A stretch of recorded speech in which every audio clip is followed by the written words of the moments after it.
Hallelujah. स्वागत है आप सबका मेरी भविष्यवाणियों की पुस्तक में। तो आइए हम आज के पवित्र वचन को पढ़ेंगे जो कि परमेश्वर के दास प्रेरित अंकुर यूसुफ नरूला जी के द्वारा लिखा गया है। एक दिशा में दृढ़ता पूर्वक स्थिर रहे। जैसा कि रोमियो की पुस्तक अध्याय 1 उसकी 11 आयत में लिखा है, मैं तुमसे मिलने की लालसा करता हूँ कि मैं तुम्हें कोई आत्मिक वरदान दूं जिससे तुम स्थिर हो जाओ। मेरे प्रियो, जब हम बाइबल में इस वचन के बारे में पढ़ते हैं तो पौलुस आत्मिक वरदानों की बात कर रहा है। पौलुस ने कहा कि मैं तुमसे मिलने की लालसा करता हूँ कि मैं तुम्हें कोई आत्मिक वरदान दूं जिससे तुम स्थिर हो जाओ। यूनानी भाषा में स्थिर को स्टिरिट्जो कहा गया है, जिसका मतलब है दृढ़ता पूर्वक एक दिशा की तरफ भागना। यानी एक व्यक्ति जान लेता है कि परमेश्वर सच्चा है और वो वास्तविक में मेरे जीवन में काम कर रहा है, तब वो स्थिर हो जाता है। आज अगर मैं आपके सिर पर हाथ रखकर प्रार्थना ना भी करूं, तब भी आप एक जैसी आत्मा के स्पर्श को पाते हैं। जो लोग अभिषिक्त लोगों की संगति के साथ जुड़े होते हैं वो अच्छी तरह से जानते हैं कि परमेश्वर जीवित है। परमेश्वर ने दाऊद को कहा, मैंने तुझे शाऊल का राज्य और उसका परिवार दिया और मैं आगे तुझे बहुत कुछ देने वाला था। लेकिन दाऊद ये बात नहीं जानता था, उसे सिर्फ बेतशेबा की सुंदरता दिखाई दे रही थी।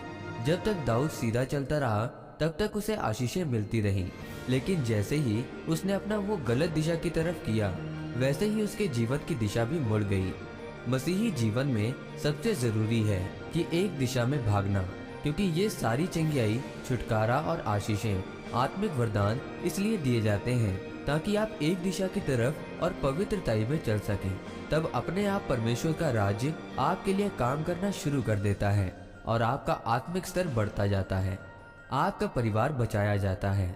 अगर आपको शैम्पू बनाने का फॉर्मूला आ गया तो चाहे आप उसका एक ड्रम बनाएं या 50 टैंकर बनाएं, क्योंकि आपको ये फॉर्मूला समझ आ गया है। उसी तरह अगर आपको आत्मिक फॉर्मूला समझ आ गया है तो उसके बाद आप कितना बढ़ना चाहते हैं ये आप पर निर्भर करता है। और जो लोग बढ़ना शुरू करते हैं वो लोग फिर बढ़ते ही जाते हैं, क्योंकि आत्मिक संगति आपकी मदद करती है सीधी दिशा की तरफ भागने के लिए। इसीलिए पौलुस ने कहा, जब मैं आऊंगा तब मैं तुम्हारे सिर पर हाथ रखूंगा और तुम्हें आत्मिक वरदान दूंगा और तुम्हें दृढ़ता पूर्वक स्थिर करूंगा ताकि तुम एक दिशा में भाग सको। जब एक व्यक्ति एक दिशा की तरफ भागता है तब उसके हालात बदलते हैं, लेकिन आज लोग नशे, व्यभिचार और चोरी की तरफ भागते हैं।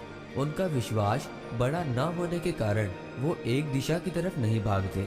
इसीलिए मेरे प्रियो, अगर आप परमेश्वर से आशीषों को लेना चाहते हैं तो एक ही दिशा की तरफ भागें, तब आप परमेश्वर में बढ़ेंगे। आमीन।